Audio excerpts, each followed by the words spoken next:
We all come with something. I'm just not ashamed of the somethings that I come with. I'm just gonna start here and say trigger warning. We're gonna go back to how you came into this world. My mother was raped at 11 years old, had me at the age of 12. She was driven from St. Augustine, Florida down to Boynton Beach, Florida to have an abortion, and she refused to do it. Months later, I was born. I really had a bad relationship with my mom as a kid until I found out how I was conceived. The minute that my mom revealed that to me, all the hate that I had towards my mom instantly turned into love because I realized that my mom was a kid raising kids. At 12 years old, I was getting ready to get kicked off of the boys' ranch because I kept fighting. I signed a contract that I would never get into another fight. 30 minutes after I signed that contract, I got into a fight. I tell people all the time now, I realize that was actually my first WWE contract. Welcome to the Dear Future Wifey podcast from King's Court, Thaddeus Bullard. Welcome to the Dear Future Wifey podcast, King. What's up, man? I asked you, how was your dating life in college and growing up? You said, well, I wasn't the most attractive growing up or whatever. Oh, I'm handsome as hell now. Women calling me fine is nothing to me. But if a woman calls me gorgeous or handsome, got you. Got me. And Will Packer asked me to do the show several times. I told him, no, I don't do ratchet TV. And he said, well, I'm not a ratchet producer. There it is. For me, I want to be loved by a black woman that understands, even if it's their second time around, what marriage really is. I've achieved way more than anybody would have ever expected, but the proudest thing that I've been able to navigate is fatherhood. I help thousands of kids every year. I run the largest back-to-school bash in the entire world. Yeah, I've heard. At a football stadium. 30,000 backpacks with school supplies. Nobody built the last name Bullard for me. I have a chance to build my last name to mean something. As a black man, why is marriage important to you?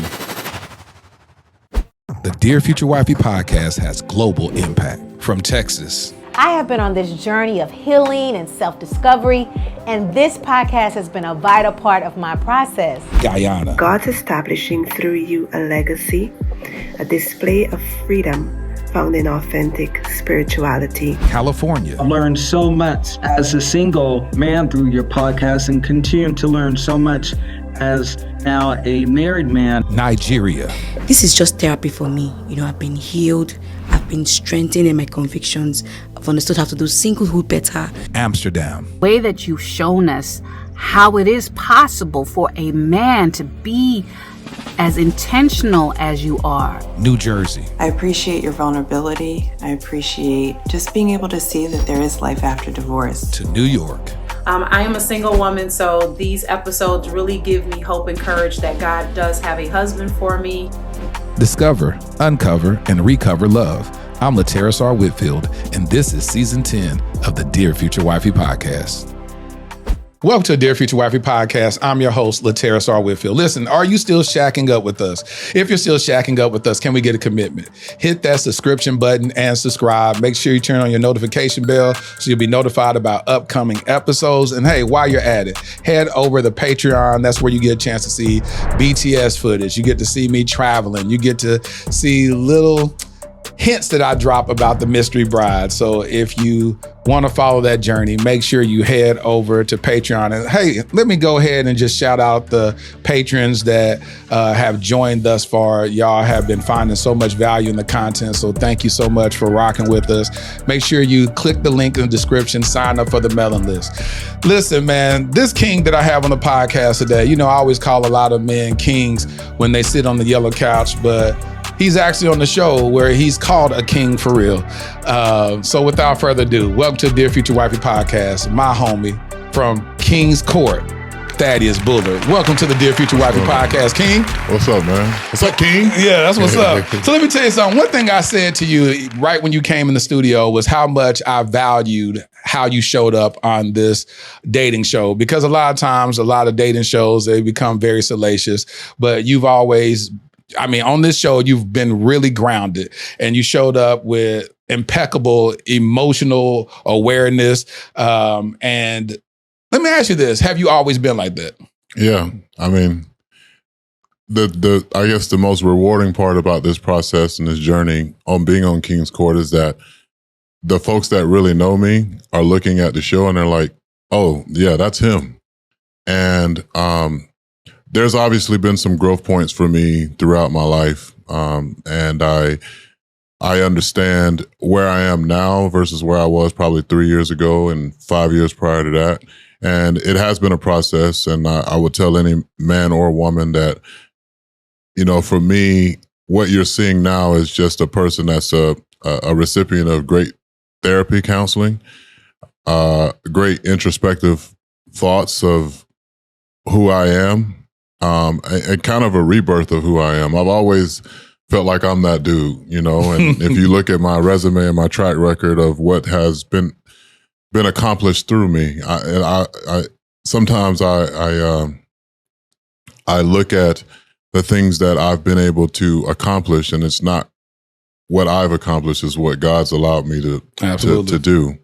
And when you look at where I came from, how my life started, as to a 12-year-old mother, and being labeled a kid that would be dead or in jail by the time I was 16, and kind of headed that direction, I truly understand that when I got an opportunity to go to the Florida Sheriff's Boys Ranch at 12 years old, and I was told that, by Patrick Minogue, a white guy from Chicago, Illinois, I was getting ready to get kicked off of the Boys Ranch, and because I kept fighting. And I signed a contract that I would never get into another fight. Otherwise, I would be sent back home to Boynton Beach. And 30 minutes after I signed that contract, I got into a fight, which I tell people all the time now. I realize that was actually my first WWE contract. But, he took a chance on me. Like, it was 15 people in the room, and he was the president of the Boys Ranch at that time, and he could have made a decision to go with what all 15 people had agreed to do.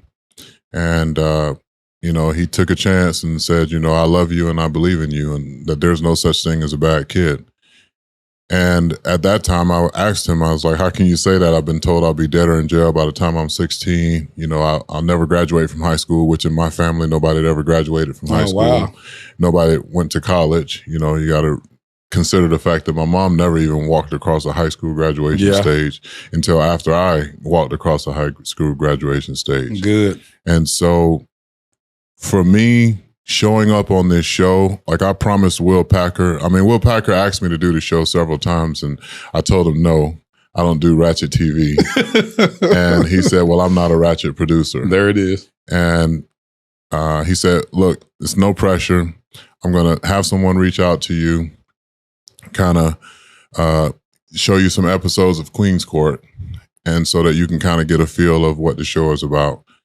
And he's like, I would never put you in a position to dishonor anything that you stand for. He said, and when you get on this show, I want you to be Thaddeus. Good. Because if you are if you are yourself, whether you find someone on this journey or not, people are going to love you. And that's what I want out of this process for you. Yes, I want to make a great TV show. And I didn't even know who the other two kings were at the time either. And, but I said, that's easy for me. You know what I mean? I can get on a, TV show and be myself. I've been doing that essentially for 17 years now with WWE. Yeah. And so what people are seeing now is Thaddeus, not Titus O'Neil. Even though they're both one and the same, I recognize that when I go out, you had asked me prior to that, how do people refer you to as? And it's like, did they call you Titus or Thaddeus? Majority of people call me Titus because they know me from wrestling. But now more people are starting to see Thaddeus. And that's really essentially who I want people to see anyway. Mm-hmm. A man that, I'm not ashamed of anything that I had to go through. I'm not ashamed that I was married once and got divorced. I'm not ashamed to talk about like the depression that I went through during that time, how I felt. I'm not ashamed to talk about the trauma that I dealt with as a kid. And so, because I do believe that our tests are our testimonies and our messes end up being our messages. Well, hold on. Let me tell you something, because you just gave the whole framework about what this whole interview is going to be about. So this is great. And I'm glad you did a great overview. So we're going to go back to how you came into this world, because you talked about being a son to a 12-year-old mother. And I'm just going to start here and say trigger warning, because even when you talked about this on King's Court, it left one of the contestants or daters or whatever in tears. And so trigger warning for that. And openly share, how were you born? How were you conceived? I was conceived via rape. My mother was raped at 11 years old, had me at the age of 12, against the wishes of many people. She was driven from St. Augustine, Florida, down to Boynton Beach, Florida, to have an abortion. And she refused to do it. And months later, I was born. And life was extremely hard. And, you know, I've said this numerous times. I really had a bad relationship with my mom as a kid until I, you know, found out how I was conceived at 17 years old. She had come up. My grandmother had just passed away from breast cancer in 1995. I was doing really well in school. I was a #1 recruit in high school. Congratulations. Yeah. And so I think my mom was dealing with her grief of my mom and maybe the issues that they may have had too. But I think she felt like it was time for me to know. And so she came up to Live Oak. I thought I was in trouble. And she told me how I was conceived. And I asked her if she knew who did it. And she said yes. And she asked me if I wanted to meet him. And I said no, because I'd probably kill him. Yeah, exactly.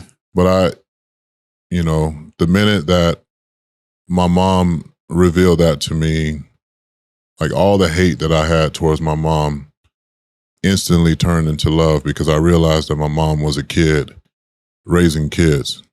And I think that there are a lot of women that have had to experience what my mom have had to experience. Absolutely. And many of them, you know, my mom is 12 years older than me now. And I believe in my heart of hearts that my mom is not only my first hero, but I really think that my mom is a vessel for what God can do. Absolutely. And even with her being a vessel, and even with me being a vessel and saving and helping so many people, raising millions of dollars for so many different organizations, like I still consider myself the least of them. And it goes back to how, you know, how I'm showing up on this show. Like I've achieved way more than anybody would have ever expected for me to achieve. And I've attained so much, but the proudest thing that I've been able to navigate is fatherhood, you know, to my 3 children. And I had the opportunity, despite going through a divorce, of being something that I never had, and being something that my mom could be extremely proud of, not just as a student athlete, not just as a productive philanthropist, but most importantly, giving her grandchildren that she can be proud of. And, you know, for me, especially at this stage of my life, like nobody built the last name Bullard for me. But I have a chance to, and had a chance to build my last name to mean something. And I think the greatest gift that a man can give to his family is not the house that they live in or the cars that they drive or the clothes that they wear, but it's to have a great last name. And because that opens up doors for our children, our grandchildren. It puts smiles on people's faces when they realize, oh, you're Thaddeus' son? Oh, yeah, come on in, you know? And my mom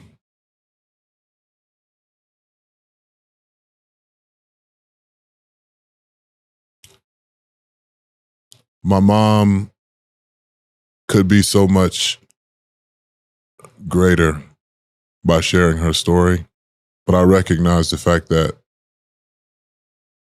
she's not ready to do that. So even as I've evolved as a man at 48 years old and accomplished like being real about who I am and where I came from and what I deal with is honestly, it unlocks a lot for a lot of people that I never even will meet. Mm-hmm. And if I had to encourage anybody about like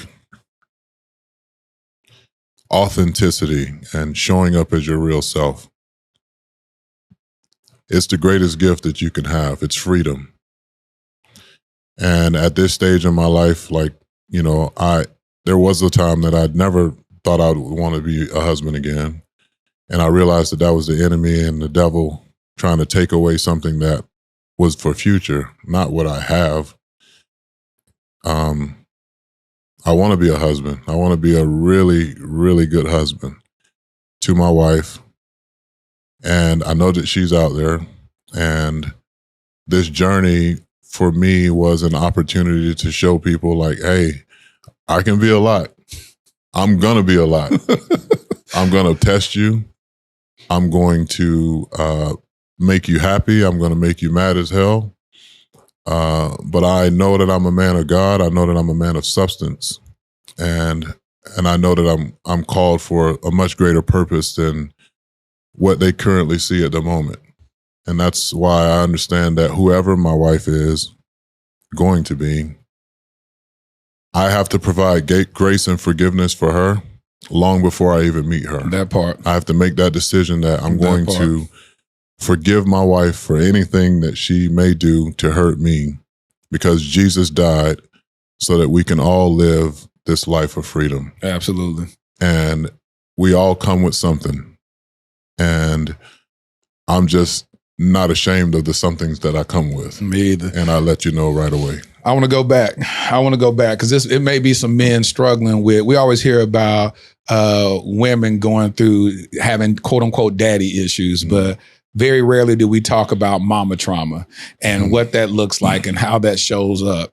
What were you dealing with? You said you had a lot of anger towards your mom all up until the age of 17. What were you dealing with? It sounded like were you raised with your mom or you were raised with your aunt? I was raised with my mom majority up until 12 years old. And then you moved to where? To Live Oak, Florida. Okay, so it was a camp. Yeah, boys ranch. A boys Florida ranch. Sheriff's Boys Ranch. And was that boys ranch for kids that were at risk? Yeah, kids that were they were on the path to destruction. Going to prison or dying early. Yeah. And so what were you going through in that moment towards your mom that made you carry such anger and resentment? Well, one, we were poor. So I never had the best of anything, really. In my eyes, it wasn't the best of anything. And as I got older, I recognized the fact that the best thing that I did have that you can't put a price tag on is the love of a mother. So you felt loved back then? At times. But I also felt like I couldn't be, I would ask questions and the answer would be, because I said so. Yes. Which is what we were always told back then. Yes. My mom worked a lot, waiting tables, cleaning, doing whatever she could to make ends meet that never met. Mm-hmm. We lived in the projects. I'm surrounded by drug dealers, thugs, everything, prostitutes, crackheads. And then even going to some of my relatives' house because my mom didn't have money to put us in daycare or to, there were some places that I didn't want to go. Mm-hmm. And I would voice that. I don't want to go here. Well, I don't care what you want. You need to go. You're going here. And to me, it was very dismissive of the fact that you don't even know why I don't want to go here. So I can't even open up to you why I don't want to go here. I can't tell you that there's abuse going on. There's drug use going on. There's drinking. There's alcohol. There's things that I just don't want to be around. And there was a lot of resentment towards my mom because I've never felt heard. I always felt, do as I'm telling you to do, regardless of what's going on. Right. And I think that's probably why I have such a huge heart for kids and doing the right thing for children, is because, you know, you hear all the time that like kids are bad and these kids are lazy and these kids don't want to do X, Y, and Z and this and that. Actually, they do. They want to do a lot. And I was that kid that was told, you're lazy.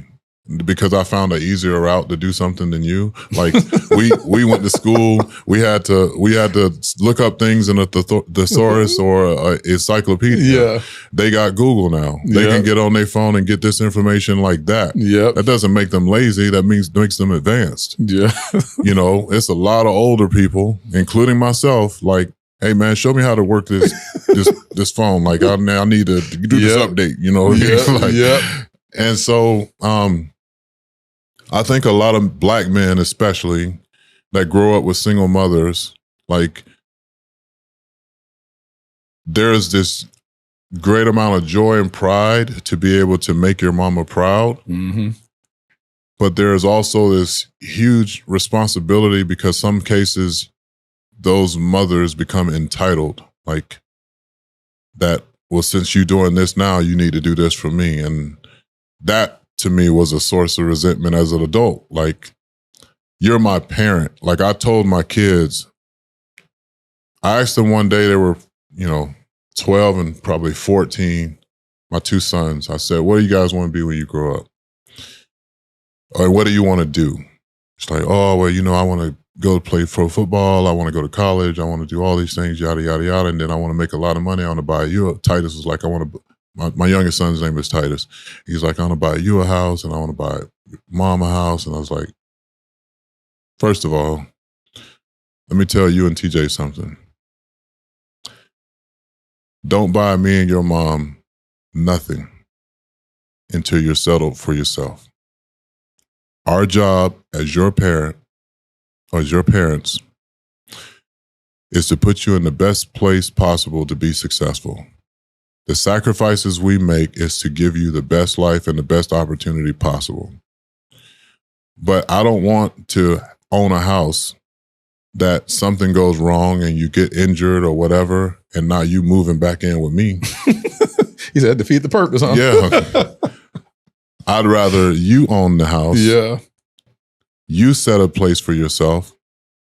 And then whatever me and your mom, whether we're together or not together or whatever you choose to do for us, that's after you've set your table. And I think in the Black community, so often, I'm going to buy my mom a house, I'm going to buy my mom a car and this and that. And then life happens and things go wrong. And all of a sudden you're in that same predicament you were in as a kid where you're living with your mother or your father or your parents. That's not life to me. That's not the life I want to live. That's not the pressure that I want my kids to live with.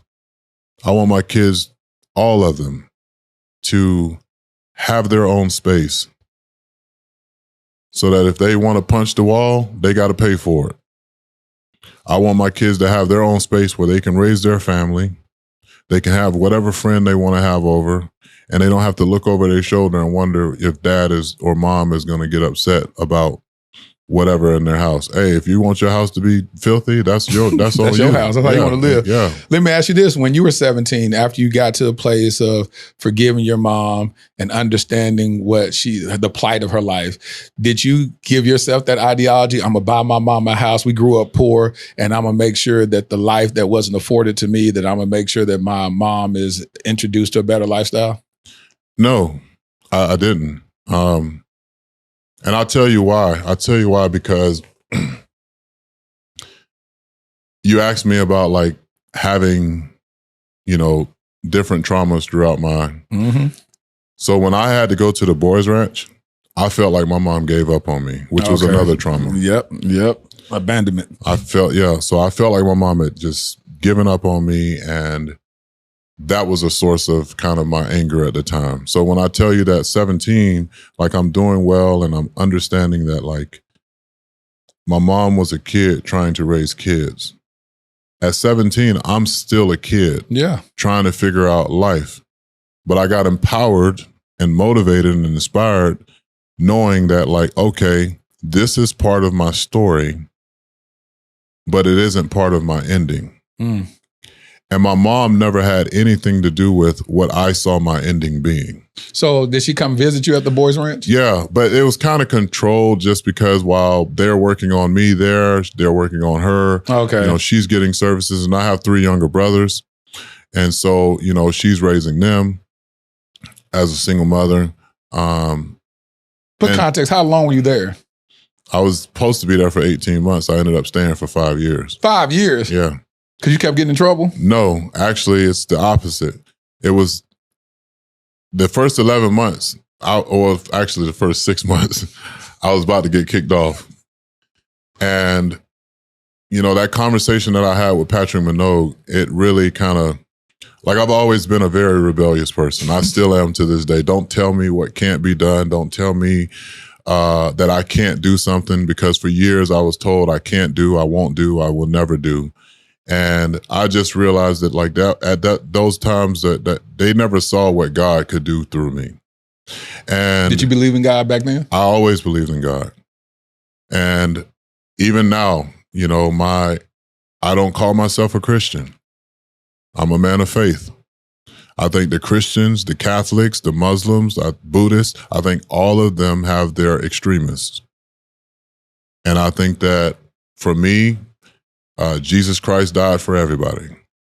I serve him. But you refer to Jesus Christ, though? Yes. But I won't label myself into a religious institution, because as soon as I do that, it's much like politics. As soon as you name yourself a Republican or a Democrat, then you start ostracizing other people from you. You ostracize other people, and other people look at you like, oh. You know what I mean? Like, if Jesus died for everybody, like, why? And I know that he's using me for everybody. Then why do I need to go by the label why do I need to label myself? I'm not apologetic about the fact, yes, I follow Jesus Christ. I go to church. I go to a non-denominational church now. So when you ask me about my faith walk as a kid, we were in church for hours at a time.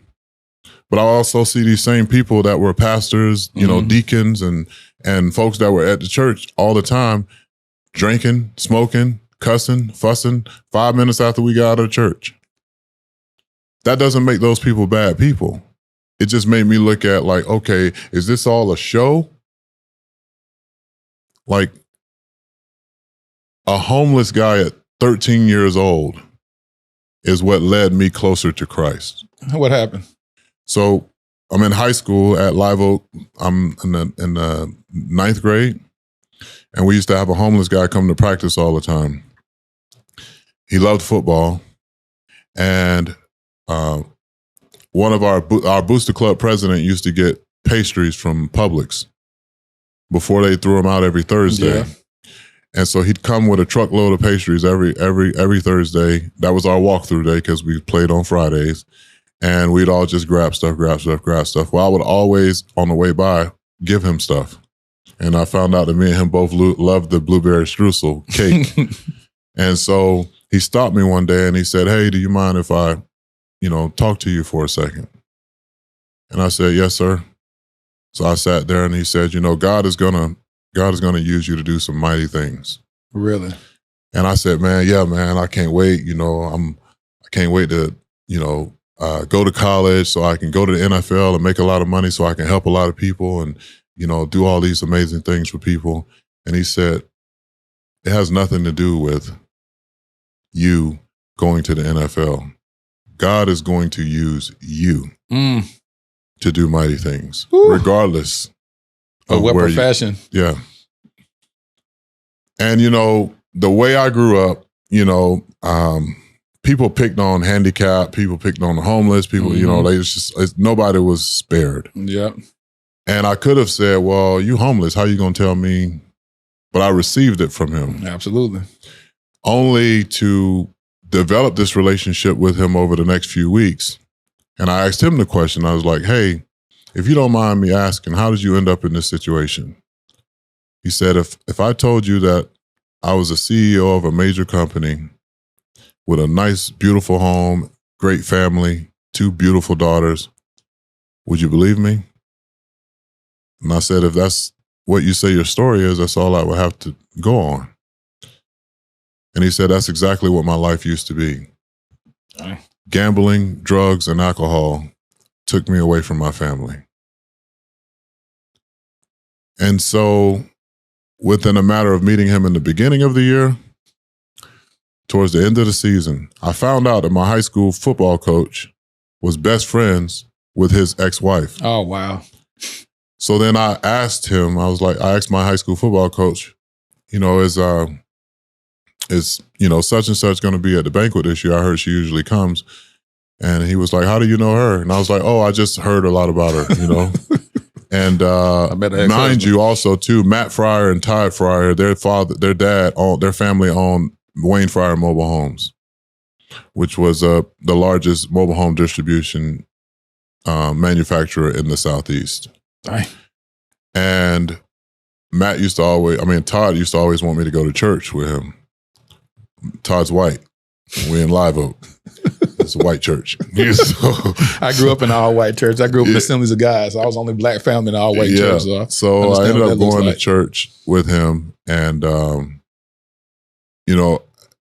I asked him, do you mind if this gentleman comes the next week, And he's like, yeah, sure. And so I asked him, that following Thursday, I said, hey, you want to go to church with us this Sunday? The homeless guy. The homeless guy. He's like, man, yes, man, I've been wanting to go to the house God, just kind of but I don't have any clothes. And I was like, well, bro, I don't know if you see me dressed, but I don't have the best of clothes either. And Jesus said, come as you are. There it is. So he was like, all right, but how am I going to get there? This and that. I say, well, I'm going to have the Boys Ranch van driver pick you up because there's a couple of us that are going to go to church. So meet me here at the school. We'll pick you up and you can go to church with us. And then we'll go. It's a Piccadilly. I don't know if you ever ate there, but it's like a buffet or whatever. Yep. So I was like, and then you can go to Piccadilly with us afterwards. He was happy then. And so he went to church, and I just saw this dude I get chills just thinking about it. I just saw this guy so happy and honored to just be in the presence of God. And watching him worship the way that he worshiped was what I thought Jesus should do for everybody. There it is. I felt like here's a man that doesn't have, essentially, in the world's eyes, anything. And he is giving everything in this moment to be thankful and grateful for just having the opportunity to be in the presence of God. So, long and short of that story is I helped this guy get a job at 13 years old. This guy ended up running the company by the time I was a sophomore in college. He had remarried to another wife. The part of the story that's the most powerful part of the story is that, yes, his ex-wife came to the banquet, and I had invited him to the banquet, and we're sitting there at the table. It's me, him, J.W. Hardy, and 3 people from the Boys Ranch. J.W. was one of my boys. He played football, but he's also at the Boys Ranch with me, raising hell. And his ex-wife comes in with his daughters, and she instantly sees him, and she just starts bawling, crying. He gets ready to get up and says, man, I knew I shouldn't have come. I'm sorry. And a gentleman stops him and says, no, man, please don't leave. He said, me and my wife pray for you every night. Oh, my God. He hadn't seen his daughters in almost 3 years. And the husband says, my wife grew up in an alcoholic family. Oh, that was the biggest trigger for her.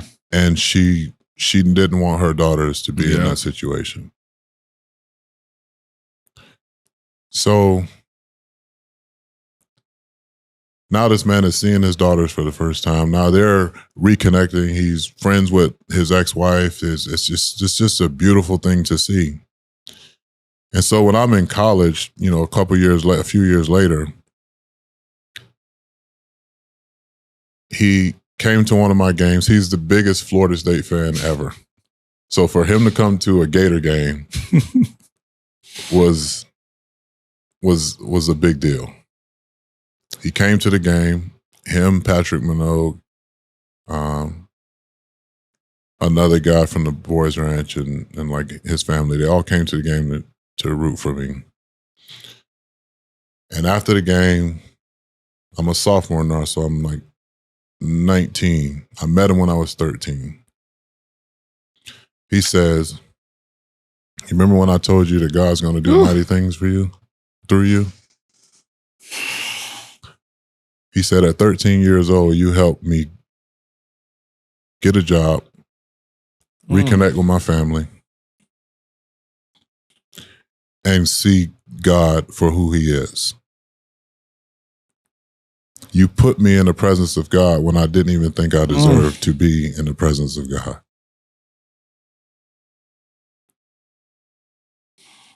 So men out there, especially Black men, but all men, literally.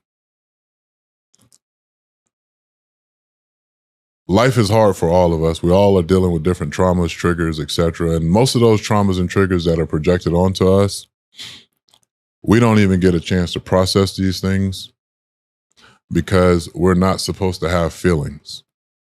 We're supposed to be logical. We're supposed to, you know, women are allowed to just fly off the handle and you're just supposed to love them for whatever. Which takes us to a place where we don't seem to want to be vulnerable or feel safe or, you know, and then you hear them say, well, we should go to counseling. Well, you don't want to go to counseling with them. And it's not that you don't want to go to counseling with them. It's actually that you don't feel safe. Yep. And you don't feel like it's a space of vulnerability. I can tell you with 100% certainty as a person that has consistently and will consistently do the work on my own, that counseling is definitely something that you should do for yourself. Yep. Because it will benefit your family. It will benefit everyone around you so much better. And you'll feel more free to be able, if you do have to go into a space, even if it's counseling with your friends, you'll see the benefit in the growth that can happen when you're a healed person versus a person that's like trying to figure everything out. We all trying to figure everything out. We're all trying to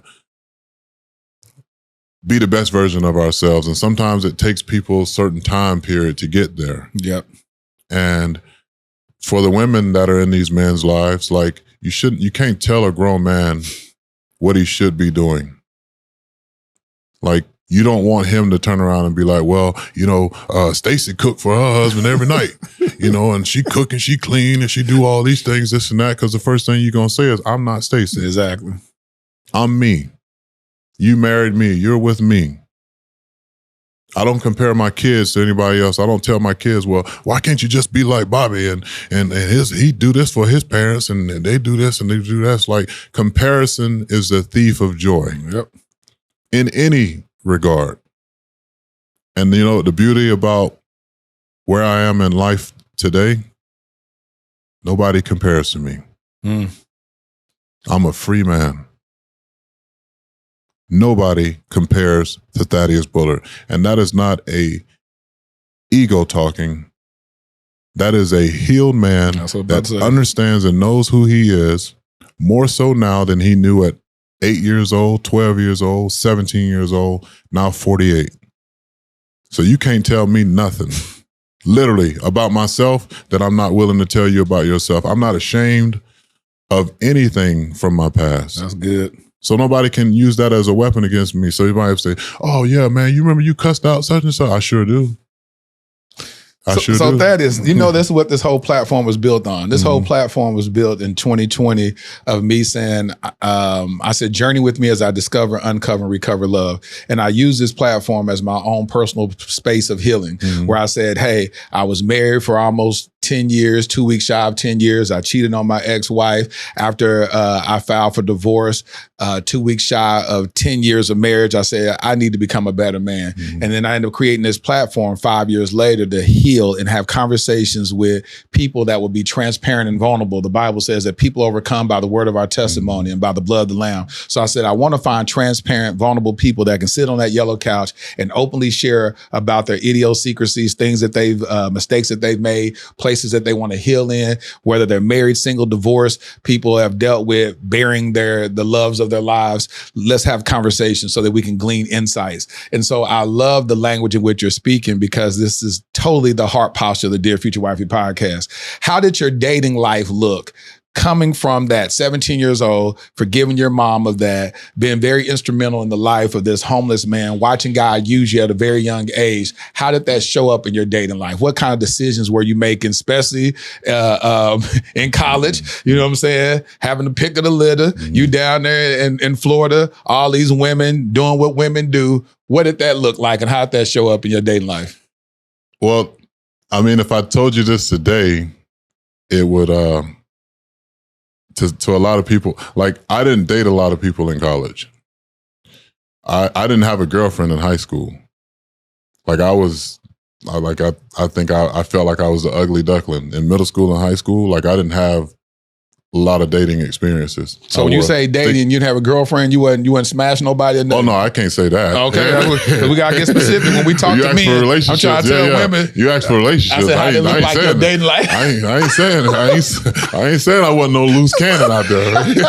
You just wasn't in committed relationships. I just wasn't. I had 2 committed relationships in college, and if I think about like both of those two women now, like I'm still, I would consider friends with. I don't talk to them on a regular basis, but you're cordial. But we are very cordial. I'm super proud of both of them. I would mention them by name, but I don't want nobody to go whatever.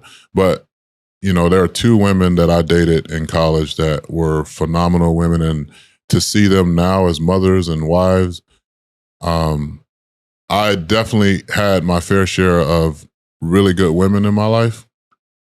And I didn't really, to be transparent and honest with you, like, I didn't know what a good woman for me was.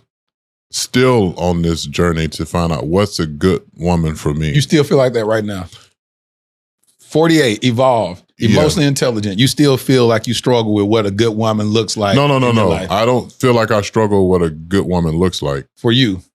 But for me, I know what I need. So you know what you need? Yes. Okay. Not what I want. I know what I need. There's a big difference. Absolutely. At 48, it ain't about wants. Because even those wants says that they can satisfy you now, but give it about 5 or 6 more years and, you know, things start changing and stuff start hanging and, you know, I'm trying to hold on to this little thing I got right now as long as I can. Because what I need is a woman that understands that I'm a man with purpose.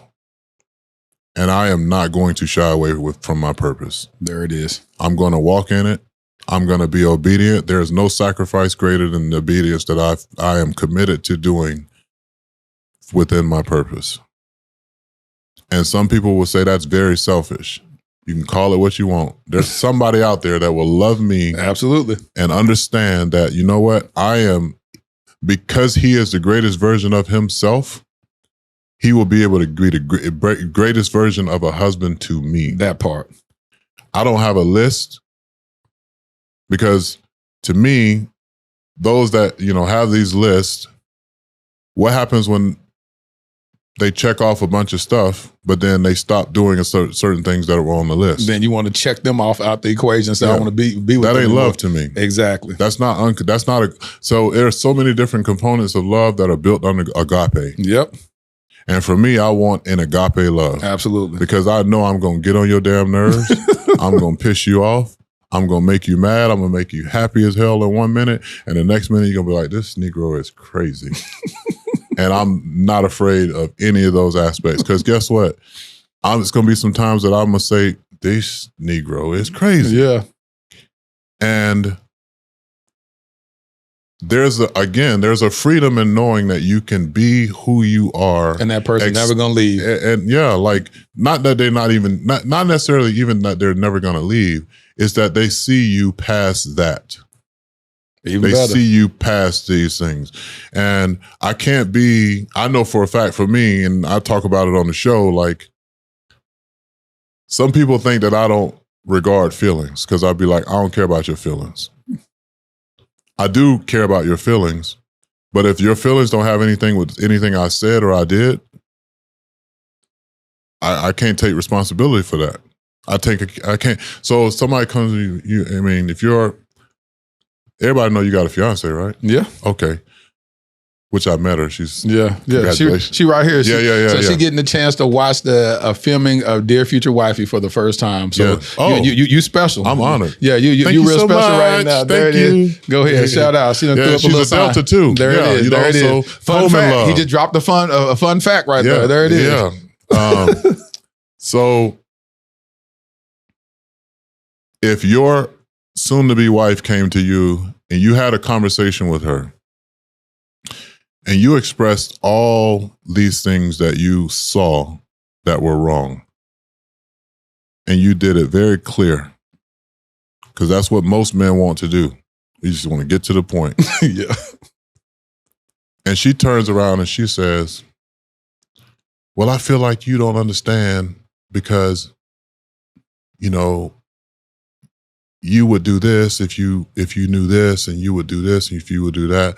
And I feel like you don't care about X, Y, and Z and yada, yada, yada. So like now you have just literally taken all these feelings that I have given you as a man, and all this vulnerability that I've given you as a man, and you have made it about yourself. But if you come back to me and you say, well, you said this and it made me feel this way. Absolutely. I can be accountable for that. Absolutely. I can address that. I can't address something that I don't even know what you're talking about. Right. Because I literally just said all these things. Yep. So are you listening to respond? Are you talking to be heard? Or are you communicating to grow? That's my question to any woman or any man in a conversation. I'm not going to go back and forth with you. I'm not about to argue with you. I will literally say, all right, cool, no problem. So that's why people think you don't have no emotions? Huh? Is that why they feel like... yeah, because I'm... You just real cut and dry. Well, I do have emotions, but I can't get emotional. Why is that? What is the conundrum when you say emotional, but I have emotions? Because if I act on my emotions, I'm not operating in my superpower. A man that is controlled in his emotions, in his anger, in his fears, is a man that's more powerful to be able to elicit and hear someone's emotions and not be fazed, in the same way that other people are fazed. Let me ask you this. Episode 5, I just watched that. And you said it was a test to have, to do what Tyson was doing. Tyson was in one of my plays I did years ago when I used to do plays. But the list that Tyson has where women sign up to date him, and you were talking to the date on the show, Ariel. She had DM'd me a couple of months ago and asked to be on the Dear Future Wifey podcast, live in Houston. She said, hey, I'm not willing to be on this list. I don't want to be on no list. I'm not going to go out like that. You said, hey, that was a test. Was that actual test? It was an actual test. Because in the confines of what we're at right now, it is a dating journey for all of us. If you notice and watch on the show, there are several people that didn't get any attention from me. Absolutely. Because I was not interested. Not that I wasn't interested because they all were beautiful. They're all, successful in their own rights. But because there were things like some wanted to have kids. Yep. So You're I already honest knew about that. Yeah. That's not going to happen here. Some people I just wasn't attracted to from a spirit. Like, it's just different. Everybody's attracted to who they're attracted to, and it's fine. But for me, it's like, okay, if I did put up a list, if you're saying you're genuinely interested in me for me, you understand that I've said this, whether it's on camera or off camera. Ladies and gentlemen, I'm here on a journey. And whatever I need to do to get through this journey, to hopefully, if this person is in this space, do that, we got a very short period of time to do it. So if you're interested, you can let it be known and show it be known. And it's 21 of y'all and 3 of us. Right? Yeah. So show me show me because you're looking at this from like your ego getting in the way at this point. To me. Because if somebody say, man, I gotta wait in the line for like an hour and a half to be, you know, to get this car. If I really want that car, you're gonna be in that line. I'm gonna be in that line. I can't be like, man, I'm Titus O'Neil. I don't stand in no line. Like, let me see if I can call such and such, skip against the line, this and that. No, I'm gonna wait. Well, you'll probably make some phone calls. Yeah, I would make some phone calls. I would definitely make some phone calls. But I have to also look at the situation. Yeah. If I'm in the line, LeBron James is in the line. Yeah, I'm gonna go just stand in the line. Hey, I just got to sit here and sit in the line. Like, if LeBron James couldn't call nobody, you think Barack Obama in the line? Who am I? I ain't gonna call nobody. Exactly. Ain't gonna scare nobody. So it's like, you know, I do test people because I want to know, like, how easy is it for you to quit something? How easy is it for you to be disinterested in something? So you do that in your regular dating life? Every day. I do that with guys, girls, my kids. You test them? Everybody. Do they know you're testing them? Sometimes. Sometimes they do. Sometimes they do. How your kids start catching on? Oh, they do. So my kids test me too, though, which is awesome. Yeah. So like, I give you a perfect case scenario. My oldest son, TJ. So he knows how to talk to me a certain way that will make me like literally be like, here, man, just get it. So he wanted to get another car. So he calls me and he'd be like, Young King. This is long before yeah, Young King. I was like, I know we're not supposed to cuss on him, but I was like, TJ, what the F you want? You know? And he was like, Dad, man, I'm just calling you to chat with you, man. Tell you I'm proud of you. All this, yeah. Just butter me up. Yeah. So he gets to the point and I'm like, yeah, it's just making me laugh, you know what I mean? But at the same token, like, you know, the one thing he does, and then Titus has started doing it too. They both call and it's like, hey, what's up, handsome? Because they've heard me say, like, women calling me fine is nothing to me. But if a woman calls me gorgeous or handsome, it got you. Got me. So to all the women out there, that's his kryptonite right there. I know I'm fine. I work out every morning. And I'm not. This is on purpose. You know what I'm saying? Like, this is on purpose. I know, like, I'm working for this. You know what I'm saying? For it. Yeah, that's his kryptonite, ladies. You walk up to him and say, "Hey, handsome, hey, handsome. Hey, what's up, gorgeous?" I'll be like, "Oh, hey, girl, hey, hey, girl, hey." How they do on the Instagram? The two fingers, hey, girl, hey. And so your sons do you like that? Yeah. So they but they're really just testing the waters, but they're also doing it in a comedic way. Yeah.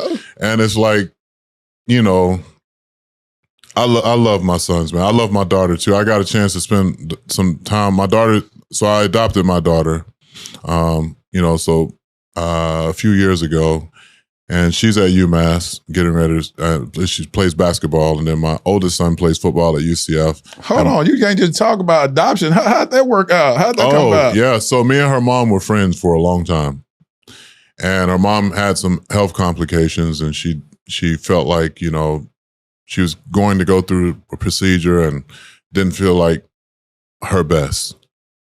And she was like, can you do me a favor and please check on Leah from time to time if things don't go right. And I was like, well, what's going to happen if they go wrong? He said, let's be clear. And she was like, well, she may have to move. She's Canadian. Her mom's Canadian, and all her family's up in Canada. And I was like, well, what if I adopted her? And she was like, what? And I was like, yeah, I've always wanted to have a daughter. And wow, if I had a daughter, I'm not physically having any more kids, but if I had a daughter, like Leah would be my first choice, And, it's crazy because the God that laid on my heart probably in 2014, I had evacuated my kids up to Live Oak. We went to the Boyd Youth Ranch, and all the kids that were in the Youth Ranch's services were in Live Oak, evacuated up there because of a hurricane coming. Mm. And there were 2 7-year-old twins, Saya and Sky, that I just absolutely fell in love with. And they were in the foster care system. And they were all over me, and I just literally fell in love with these young ladies. And so I talked with Miss Evans at the Boys Ranch, and I was like, hey, what would be the process of me trying to help this family and kind of be like, what's their situation? And that was my first inkling to maybe adoption is the route that I'm going to go to get my little girl. And so I started the process of trying to get to the family and get these little girls out of the situation. And then probably 2 months into the process, the social worker said, hey, I think this is extremely admirable what you're doing. And there's no question that these young ladies are going to have a great life. But I have to, be honest with you about this process. Mm-hmm. Because they're in the foster program, or if they're foster children, mom or dad can come up, a couple years after you get these girls and be like, I'm ready to be a mom now. Or I'm ready to be a dad now. Reunification. You have to hand it back over. And I was like, I can't. I could not do that to them, and I couldn't do it to myself or to my sons. So not even a year and a half later, this situation happens with Leah's mom. I've known Leah since she was 7 years old, so she's not a stranger to our family. And I, revealed to Carrie that I wanted, to possibly adopt her. And then I was like, hold on, let me talk to my sons first, make sure they're okay with it, which I knew they would be okay. She was how old at that time? They were. No, the girl. Oh, Leah? Leah's 16, 15. She was 15 when you adopted her. Yeah. So, it took a little bit, but yeah, it was 15 when I wanted to make the decision, I believe. And so I took my boys out to dinner, and I hit them with their little favorite line. Hey, what's up, handsome? What's up, young king? What's up, young king? Yeah, what's up, young king? So, young kings, I got this little proposal for y'all. I was like, what do you guys think if I were to adopt Leah, into our family? And they were both for it. They knew her, they know her. And then Titus was like, well, she know we're a competitive family, right? And I was like, yeah, she if she don't know, she gonna find out. Find out. Yeah. And so I ended up calling Carrie and started talking to her and Leah. And then Leah was like, why are you wanting to do this? And I said, well, I've always wanted to be a girl dad. And if I had a daughter, you would be everything and more that I would want in a daughter. And she said, well, I'm gay, right? And I said, Leah, this time I'm going, because you just got to. I said, Leah, I don't care if you were purple and got streamers flying out of your ass. I'm not here to make you be a certain way. I'm here to help you be the best version of yourself. Streamers, yeah. I'm not here to make you be a certain type of way. I'm here to help you be the best version of yourself. And as long as you are a person of character, I could care less about your sexual orientation, or what religious beliefs you want to practice or whatever. Like, I can't make you, I don't want to make you anything outside of who you are as a person. And, you know, I talk with the boys, you know, afterwards, but I realized a lot of the reasons why I've probably been an advocate for the lesbian and gay community was because I saw my own family members crucify my favorite aunt who was gay. And she was also the most successful person in our family. Like, they would talk crazy to her and this and that, and then it's still family members to this day that I have not spoken to because of how they treated me. You saw it as a kid. Yeah. And so I have a zero tolerance for, like, bullying. I got bullied as a kid. Like, that's why you started fighting a lot? Well, I had to fight back. Yeah. But at the count, were people bullying you then, or did you become the bully? No, I never was the bully. I just had an anger problem and a temper problem. So you talking about 30 minutes later, he said, I would not get another fight. Yeah, somebody said something about, well, that's why your mom ain't want you. And that's it. Yeah. My mom ain't want me? All right, well, your mom ain't gonna want you either when I finish with you. She ain't gonna even recognize you. Put these dundadas on you. Pop, pop, pop. Was you always big? Yeah, I was always tall and lanky. I was not big. Okay. I didn't gain a lot of weight until I got into a place like Florida where I was eating good and lifting good and all that stuff. Yeah. And, you know, it's crazy because my youngest son has kind of got the same frame as me. And the correlation between his freshman and sophomore year and mine is just crazy. Like, I wore number 53 when I first got there. They just throw you a number. The ugliest number that a defensive end could wear. 53. And then Coach Spurrier unretired number 11 and let me wear number 11 at Florida. And then, you know, so I've always wore number 11 or 7, basketball or football. I played multiple sports. And so my youngest son, Titus, was number 59 when he first they threw him a number 2 as a freshman. And then he just got his new number given to him, which he wanted was number 17. So he took both of my numbers and combined them. To hear my son, you know, and then both of us gained exactly 13 pounds our freshman to sophomore year. So to hear my youngest son always, when people, he's done several different interviews. He was like, I play defensive end because of my dad. I wear this number because of my dad. I'll do this because of my dad. Like in high school, he wore number 11, you know. And then TJ wears number 16. Well, 17 is powerful. That's the day you forgave your mom at the age. Yeah. So that's some powerful symbolism there. We have a shared commonality. I adopted 2 kids. I adopted my nephew at 7, and I adopted my son Armani at 16. God told me to adopt him at 15, and then by the time it came to pass, it was on his 16th birthday.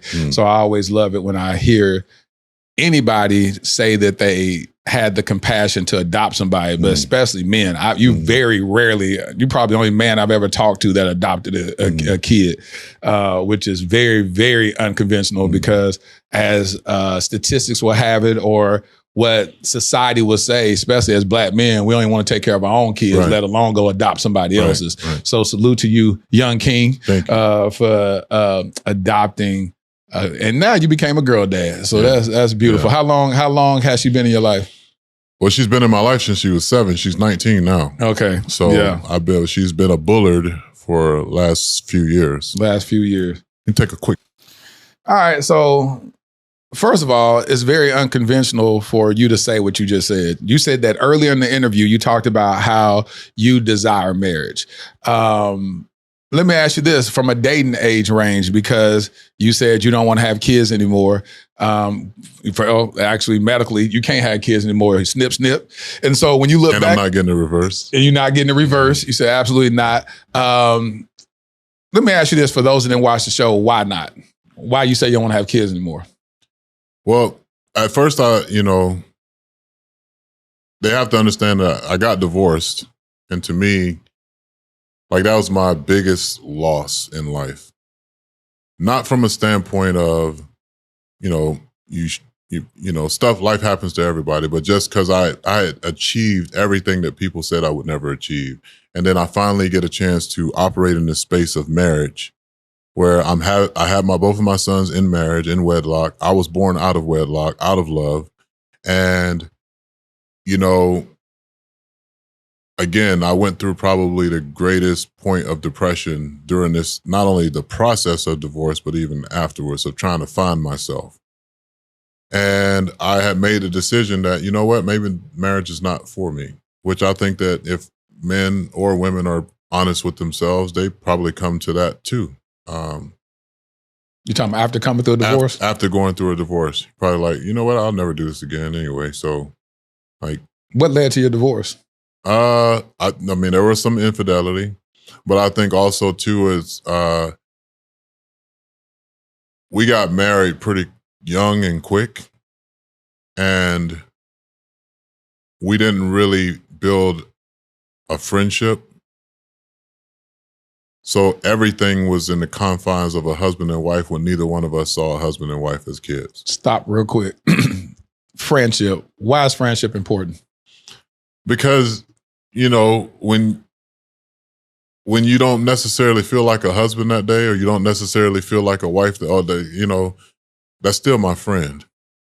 And I think sometimes people don't realize that, like, you're still two human beings. Mm-hmm. And the experience of a spouse, having a spouse is, you're under this covenant of God, but that doesn't exclude you from being human. Absolutely. And so you'll have some days where, man, this joker getting on my nerves, but that's my best friend. So that part. And they know you, they know you in ways that other people don't know you. Mm-hmm. And they accept you as you are, knowing that they don't look at it as a blemish on who you are as a person. That part. Because nobody, and I mean nobody, is perfect. And so making the decision to have a vasectomy was more so because at that time I was like, I'm never having any more kids anymore because I don't want to have kids outside of wedlock. I broke the generational curse in my family in every single way possible. First one to graduate from high school, first one to graduate from college, first one to be a homeowner, first one to be married, first one to have children in marriage. Like, I set this table, and then this table gets flipped over. So I can set the table back up, but this time around, I might not have this type of flower arrangement or whatever. Like, I can set this table a different way. Right. And I help thousands of kids every year. I help thousands of families. I run the largest back-to-school bash in the entire world. Yeah, I've heard. At Raymond James Stadium, at a football stadium. 30,000 backpacks with school supplies. 30,000? 30,000. Eyeglass, kids get, they go in for an eye exam, and 10 minutes later, they get a brand new pair of eyeglasses. Really? That they pick. On the spot? On the spot. Dental screenings, cleanings, extractions. This year we expanded it to the adults because I recognized that there were so many adults that were just barely getting in there with their kids, and they had health complications. And as you know, healthcare is not always accessible, and it's not affordable. So I have all my,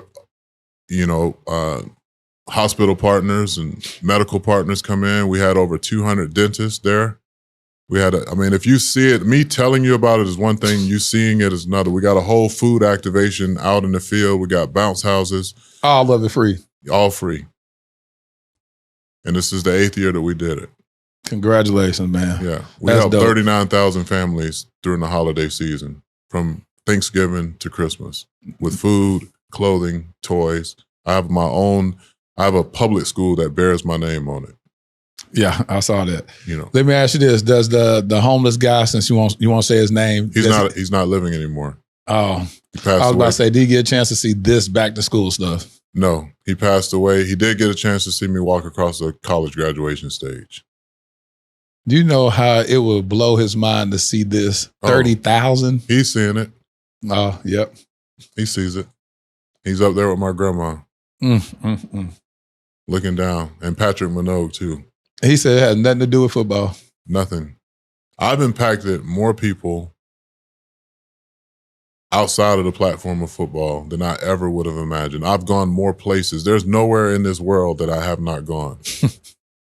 Like no continent that I haven't touched, not one state that I haven't gone to, not one world wonder that I have not seen. But is that also with wrestling though? Yeah. Wrestling opens some doors. It takes us everywhere. Yeah. Literally everywhere. Places I never would have thought I was going to Saudi Arabia. Been there several times, and like everything you see on the news is a lie. You go to China, you go to Japan. Japan's the cleanest place you'll ever go in your life. Yeah. Best food, but they have the most respectful culture you'll ever come across. They don't play. You know? So did you see yourself, we'll go touch on wrestling because I didn't realize WWE was so huge. I know I grew up with it, with the Von Erichs and Hulk Hogan and all that. Like as a kid, I was just like, oh my God. I was just, but we were poor, so we were never going to get to go to we were never going to ever see that in person, a live event. But when you see that, when you've known, first of all, let me ask you, did you grow up watching that as a kid? I grew up watching it every Monday. My mom used to fight with my grandmother about allowing me to watch wrestling on a Monday night. You remember the Von Erichs and all that stuff? Yes.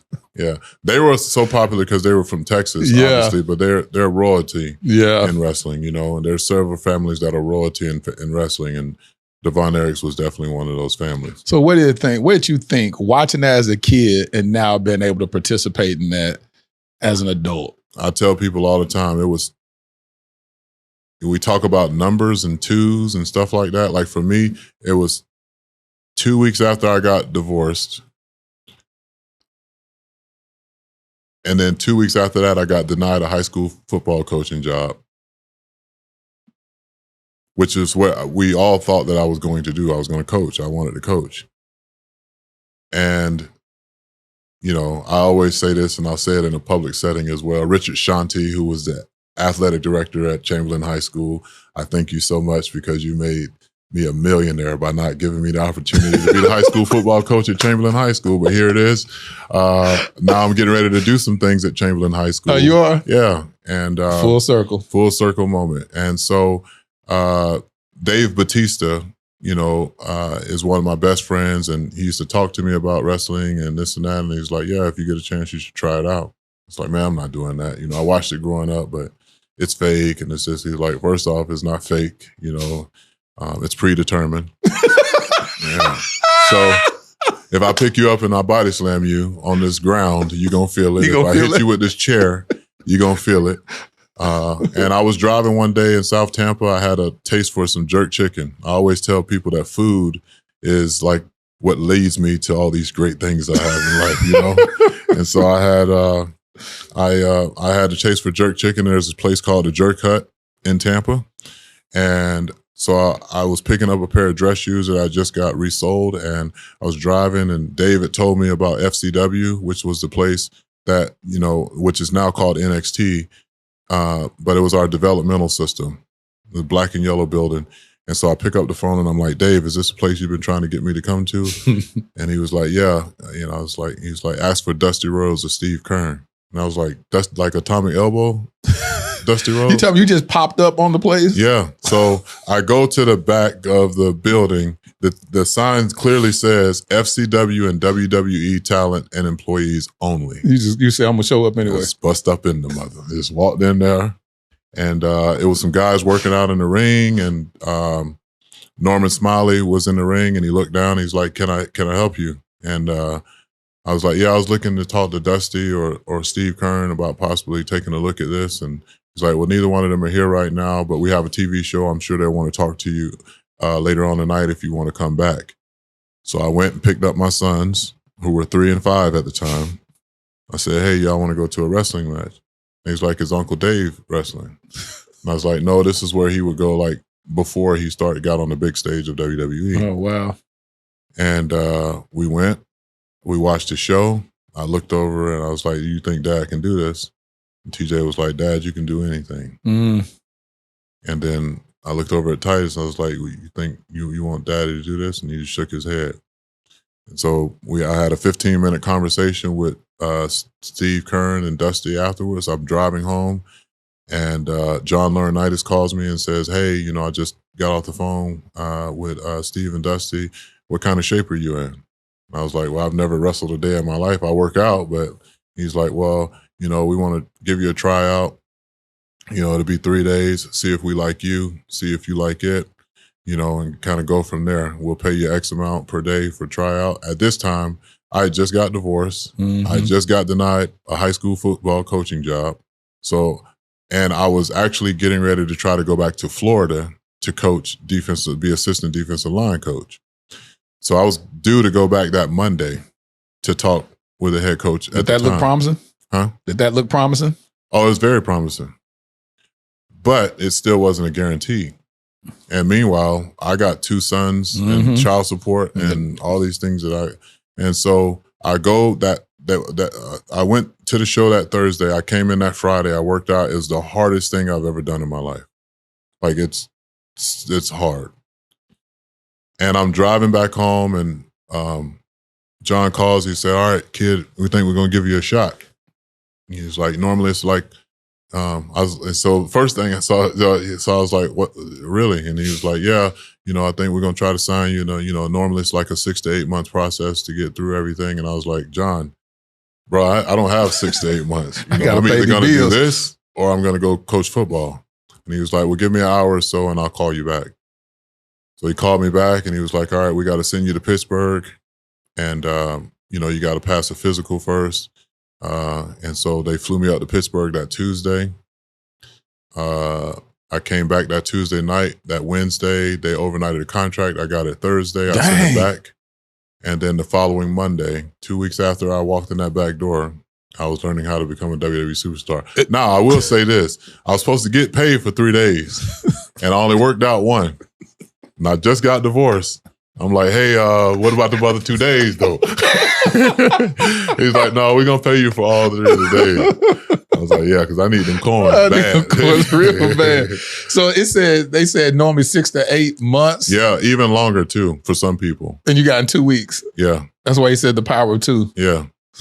Yeah. And just think, if I didn't have a taste for jerk chicken, I wouldn't have went in the back door. My big hungry ass. And so when you look back at that, you did that for how many years? I mean, technically, my last match was in 2020, but I was named the global ambassador of the company, and so, 15, 16 years. God, dog. I'm in the Hall of Fame as a Warrior Award recipient. I've traveled the world. I was named the most philanthropic superstar in WWE history, which to me is... So what made you do that? What made you embrace philanthropy? I've always done it. Literally, like what I'm doing, like I'm just doing it. I've literally, since high school, always given back. Always found ways to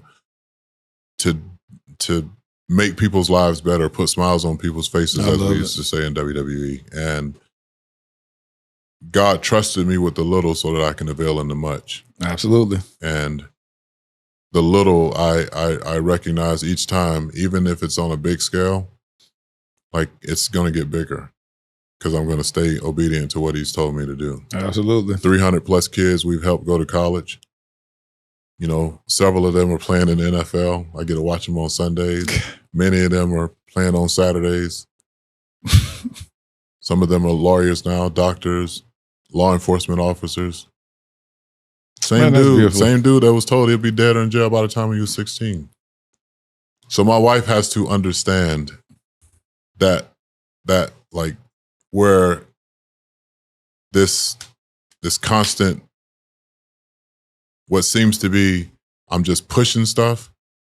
Like I'm not pushing anything. I'm moving in what God has called me to move in.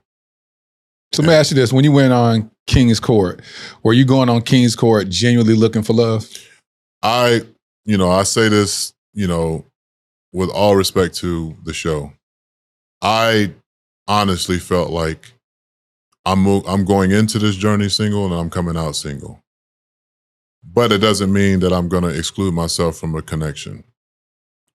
So whether I pick a queen or I don't pick a queen, we're still not instantly going to be in a relationship because it's several weeks.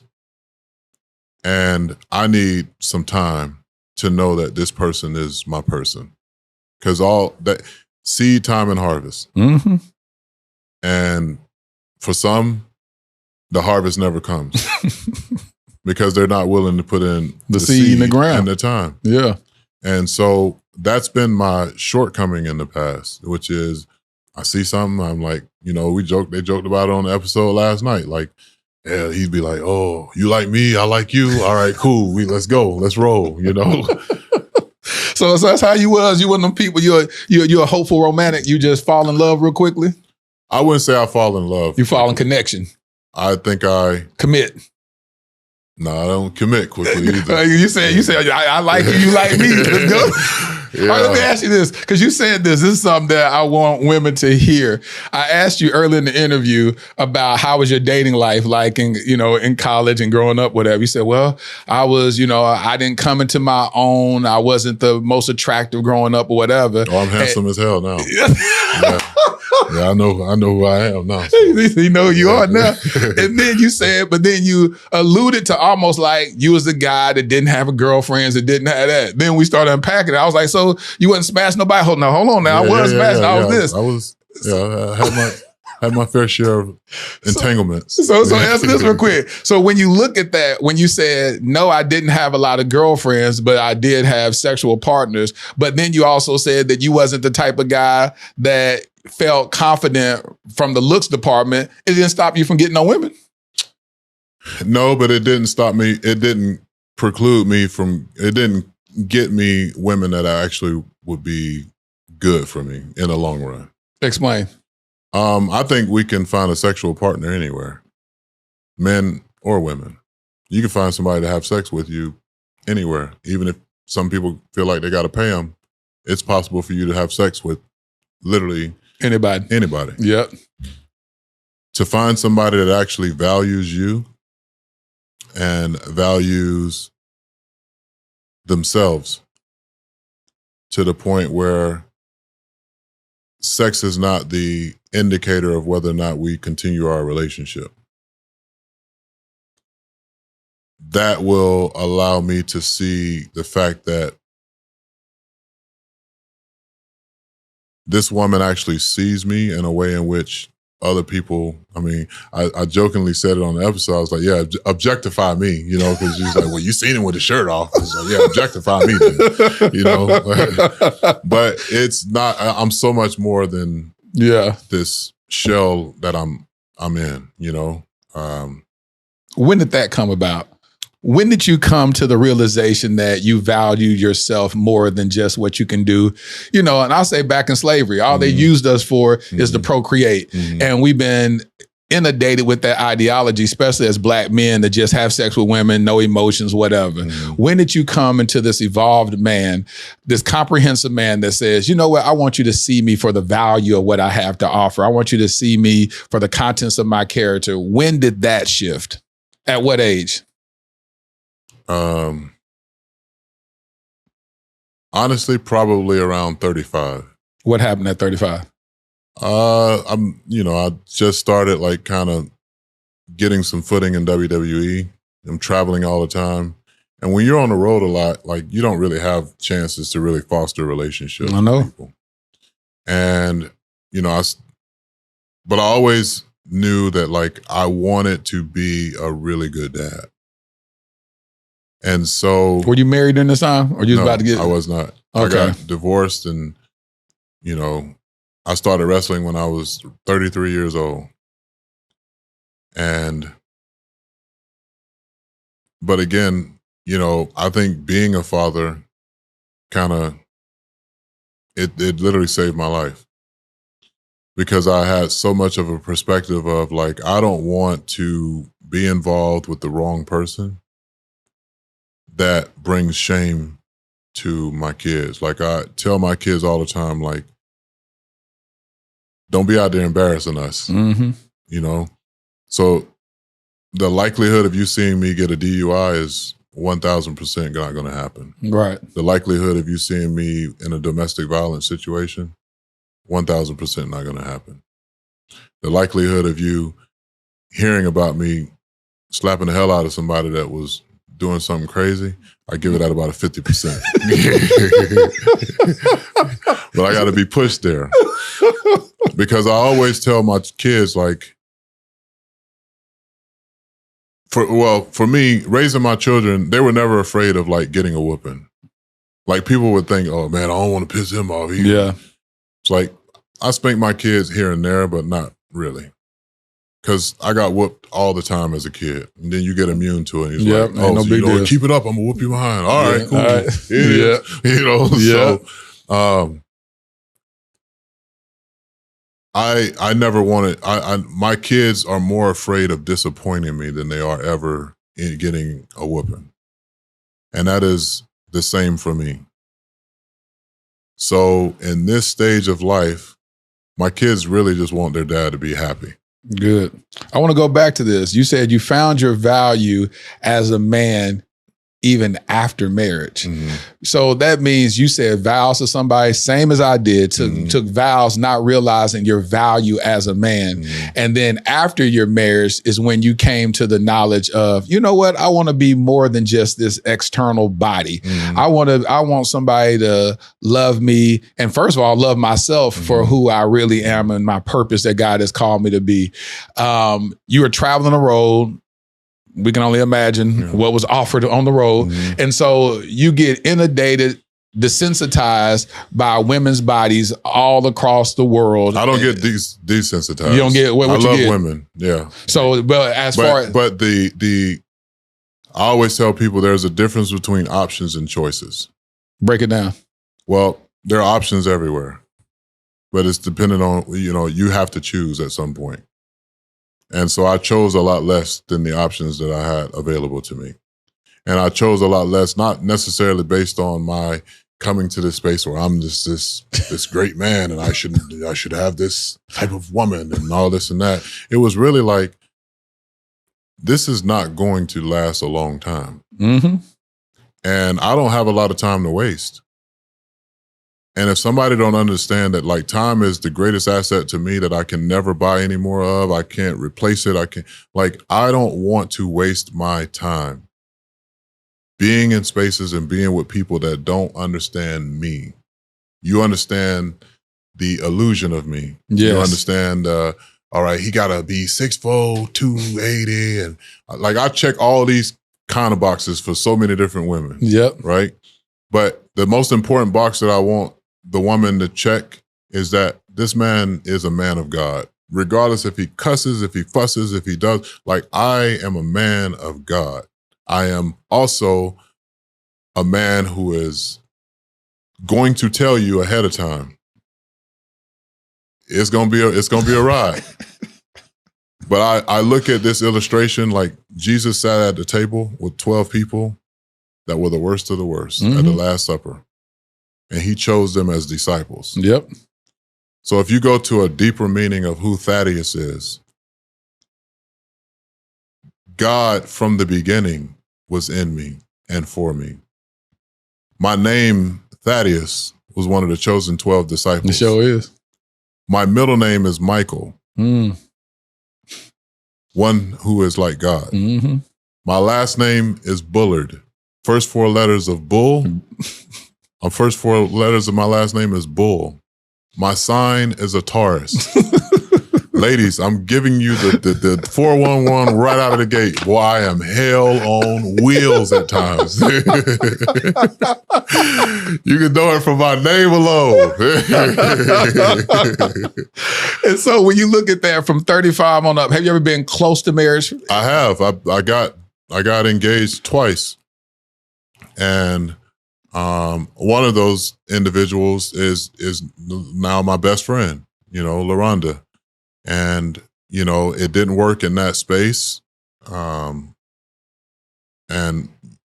she helped me raise my kids. And she was a friend to me, much longer than she was even in a relationship with me. How long ago was that engagement? Say that again? How long ago was that engagement? 2015, 16-ish. Yeah. I've known her for 11 years, or 12 years now. So, yeah. And so you said you desire marriage, and you said that it's a difference between what you want and what you need. How do you distinguish the two? And do you typically choose what you need at this juncture of your life versus what you want? I think I'm still figuring that out, because nobody's perfect.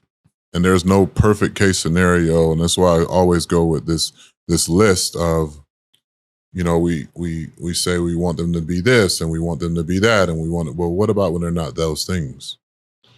I have to consciously make a decision that I'm going to love this person regardless of this list. So throw the list out. So you have no list in your mind? I don't. Like, I know what I don't date. You know, I mean, it's pretty evident on the show. I'm not attracted to certain people, you know. Like, so, people. Yeah, it's politically correct way to say it without offending anybody, but it's just, I think for me, I want to be loved by a Black woman. And I want to be loved by a Black woman that understands, even if it's their second time around, what marriage really is. Yeah. Because my kids, you know, their mom, I love my ex-wife. There was a time where she wasn't on my favorites list. But she gave me the opportunity to be a husband. She gave me the opportunity to be a father, and which is something we both can be proud of with our sons. And she also gave me an opportunity to become a better man. Because I can say with 100% certainty, there was some times where, you know, I don't know that if we were still married that I would be who I am today. Which makes sense. And actually, I can say with 100% certainty that if we were still married, I would not be who I am today. And that's not a knock on her. No, same with me. At all. And so I don't think you have to be enemies, especially if you've had children with your ex. I think it's actually better for the children if your relationship is at minimum cordial. Yep.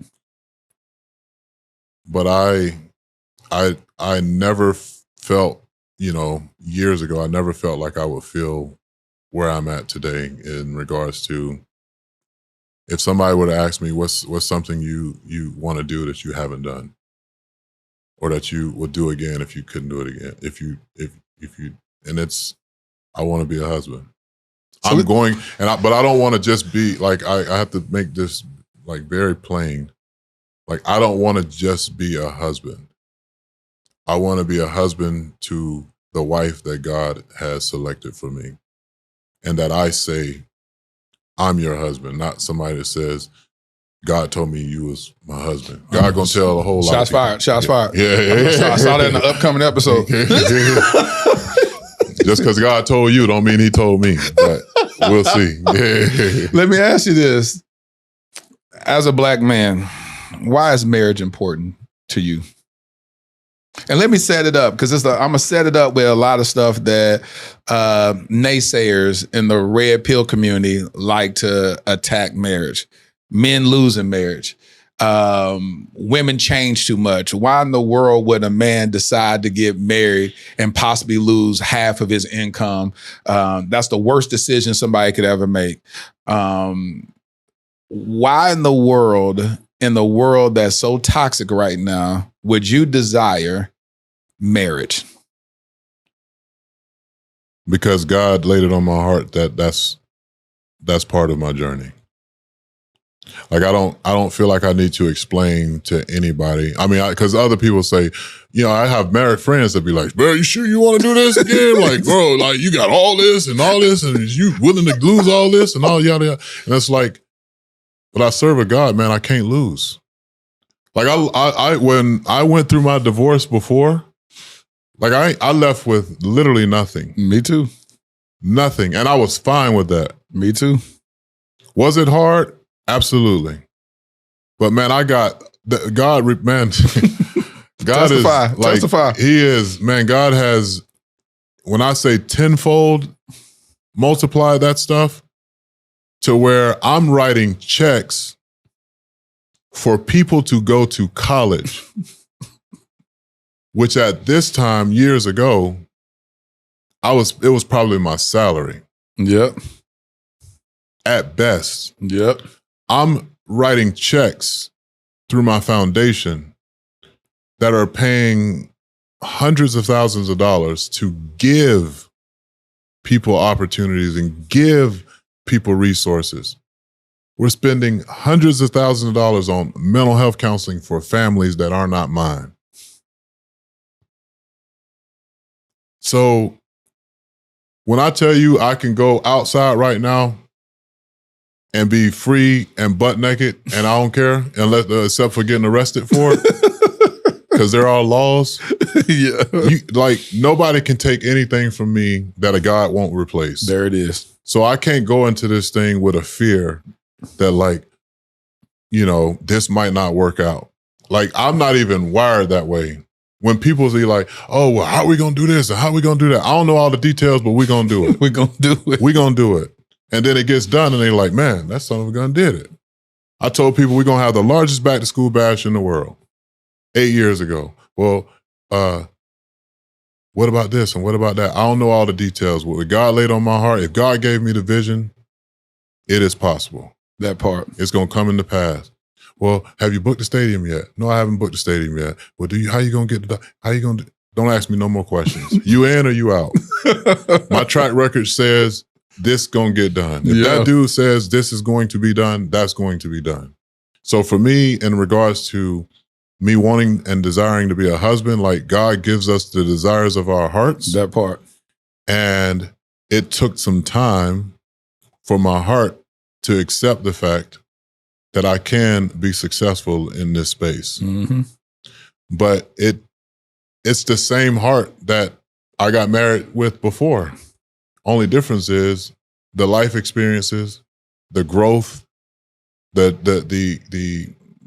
counseling, the therapy, the release from traumas, the release from certain relationships, the release from certain mindsets on certain things. Mm-hmm. And I think in the Black community, like we think it's taboo sometimes to go to counseling. Mm-hmm. We think it's taboo to go to the doctor. We think it's that taboo to tell people you're not okay. And it's like, no, if there's any community that should be telling people, hey, bro, I'm not okay, it's the Black community. Absolutely. Because we have to operate in spaces. Some people will code switch. I don't code switch. I am who I am no matter where I go. And, but when you have this freedom of who God has called you to be, that is not like something that you wake up one day and be like, I'm going to be everything that God called me to be. You can make a decision that that's what you want to do, mm-hmm. but then here go Earl or Annie coming in and they're like, well, watch this. Watch me piss you off this morning mm-hmm. and throw your day off and do this and do that. And there's nothing that's going to sway me from what my desire of my heart is. Like, yeah, I see statistics. I see failed marriages, but I also see a lot of successful marriages. That part. And every successful marriage that's had substance and years that go along with it. I played golf with a guy 2 weeks ago at Cedric the Entertainer's golf tournament in LA. He was 80 years old. He's been married for 60 years. Wow. 60 years. And I was like, bro, I got to know, because it was and I shared my testimony and everything with him. And he was like, man, he's like, I was really looking forward. Me and my son love wrestling. I was really looking forward to spending some time with you, but to get to know you as a person, he's like, you're going to be that husband. Actually, if I get my phone, pass my phone. I'm going to read you a text that he sent. Yeah, I want to see it.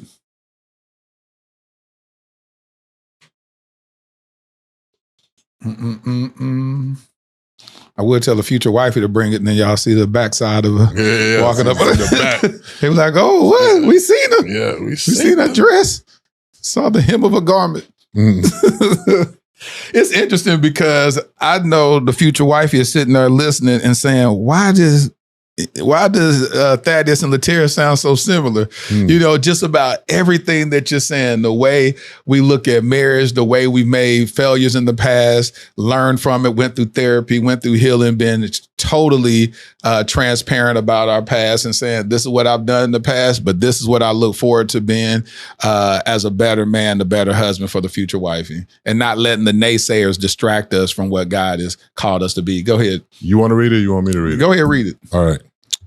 Good morning, Thaddeus. I hope you had a pleasant and an eventful trip home. It was a real treat hanging out with you yesterday. I've seen you on TV many times and couldn't imagine what a wonderful person you are. You're more than that. Congratulations on the upcoming wedding, because I know you will be an awesome husband. Wow. Thanks, George Gibson. He said upcoming wedding, like you're engaged and everything. Yeah, and I'm not. But I will be at some point. Somebody out there. Let me ask you this. If you met the person that God said, this is the one, she's connected to your purpose. She's not getting in the way of the things that God called you to do. Matter of fact, she's coming along, supporting it, advocating for it, rallying behind it. How long will it take for you to marry her? I'm gonna go put a ring on her finger, propose to her. Well, you know, it's been my problem in the past. Just jumping into stuff. But not long. So when you say problem in the past, what's the quickest you ever proposed to somebody? Probably like 2 months, I think. 2 months. Yeah. And did you feel like the speed was the wrong decision, or? No, I think I got caught up in the surface. Okay. And didn't really examine the substance. What you want versus what you need. Correct. Want versus need. Yeah. And so now, since you identify want versus need, is time an issue? No. So it wouldn't be too fast then? Well, it'll be too fast and everybody goes, come on out there. You know, you done did this before now. Oh, no, come on now. Give us a break now. You know what I mean? But for me, I know what I know enough to the point where, honestly, if I were to make that decision, it wouldn't be a long engagement, and it would not seem, because I look at it like this too. Whenever I make this decision to whoever this person is, be with them, like I'm literally looking at this till death do us part. Absolutely. So I'm not going to know every single aspect, but I'm gonna know enough from God to be able to say, this is it. Because again, we human. We're gonna go through some stuff. Yeah. Life's gonna happen. Jobs, whatever, like career change, whatever it may, like stuff happens for people to evolve. Like, some people, they get stuck in this space of like, oh, this is where we are today. No, I want to evolve. I want to grow. I want to be a true helpmate. I want to be able to minister to my wife. Yes. I want to be able to, you know, love her at her worst. And, you know, the crazy thing of it is like, I could marry my wife and we could have the most amazing 2 years. And then she get diagnosed with cancer. Yeah. God forbid. Or she has some health issue that comes up. And, you know, I got asked this question like maybe 2 years ago. He said, would you marry a woman that, would you stay married to a woman that ended up like having, like you found out she had like a terminal illness, alopecia or something, whatever, like you'd ever saw her? I was like, I would probably be the worst human being ever in my eyes to leave somebody at their most vulnerable and down point. Like I wouldn't want that for me. Like I get diagnosed with some type of illness and then all of a sudden I'm not attractive and I'm not the person you're not the person that I married and this and that. Well, it's till death do us part for a through reason. sickness and health. Yeah. I had a guest on my podcast. I did an episode in the Bahamas and no, it's Bermuda. And one of the panelists, her husband left her as she was losing her sight. Left her with like 5 kids. And she ended up going blind. She's 100% blind. And her husband left her as she was losing her sight. I said, like you said, that's a terrible person. I'm like, the fact that you would leave your spouse, your family, when they're blind with the kids, the 5 kids. I said, terrible, terrible person. But that's how I am. It's literally the heart posture I have through sickness and health, through death do us part, for better, for worse. And the more I keep talking to you, the more you solidify why I am marrying this awesome woman that God has blessed me with. I'm proud. I'm not even gonna lie to you, bro. When our mutual friend said he's engaged and I get a chance to like, this is both of our first time meeting. Meeting your, I mean, and you won. I won. Did I win? You won. Pretty? Is she pretty? She's a Delta woman. You know, she's a college graduate, business owner. You know, I ain't gonna say, you know, light skinned.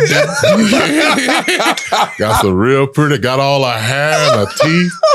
She ain't got a whole lot of makeup She got a pretty smile. Beautiful smile. Yeah, teeth all nice and pretty. Yeah, look at her. We're going to make her blush. Just keep talking to her. Look at her. That light skin turning red now. Look at her. Neck all. Mom here too. Mama beautiful. Hey, so that's the thing too. That's when you got to look at the mama and see how pretty the mama is. Yeah, so you feel the wrist. You know what I mean? Like Ray Charles. Yeah, all right. Ain't no obesity in this family. Okay, we good. She gonna take care of herself for a long time. Look at mom. Mama beautiful, ain't she? Fabulous. That's what I told her. Is mom single?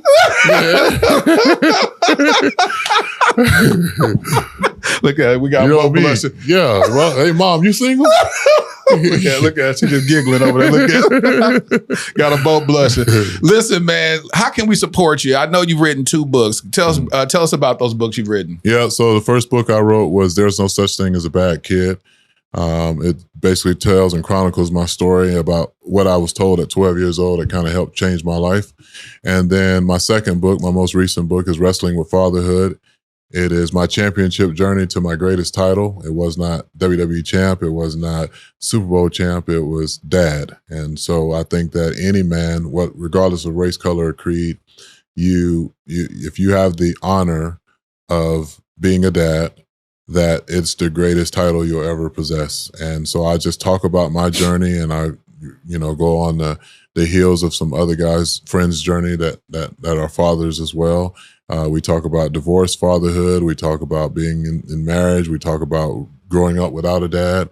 And I think it's a very solid read, obviously, not just because I wrote it, but I think it's a perspective of men that we don't get a chance to really necessarily see because we're in the grind of being dad and being husband and being servant and being all these things. And like the greatest thing that, no matter how your day is going, when you come home and your daughter or your son run up to you and they give you the biggest hug, like whatever happened outside of those doors is all gone away, getting a chance to, even at my daughter's 19 and she came home and laid on my chest on the bed and gave me the biggest hug, and all my kids do that when they see me. And having a chance to, we made butter chicken together for the first time. First time I made butter chicken. I love to cook. I am an excellent chef, by the way, ladies and gentlemen. He said, let it be known. Out there, just so y'all know. Probably will be raising up on a cooking show at some point here soon. That'll be dope. But those 2 books are ways you can support me. And then obviously my Bullard Family Foundation, go to bullardfamilyfoundation.org, BULLARD, familyfoundation.org. You'll see all the great things that we're doing, not only in the Tampa Bay community, but throughout communities everywhere. We partner with a lot of people because I do know that I'm just one small source of a greater source. And we all should be a resource to what God has called us to be. And if God is our greatest source, then we will never lack resources. That part. So I try to stay out of the space of, I think religion and politics have been so divisive in so many different cases. And it's up for people.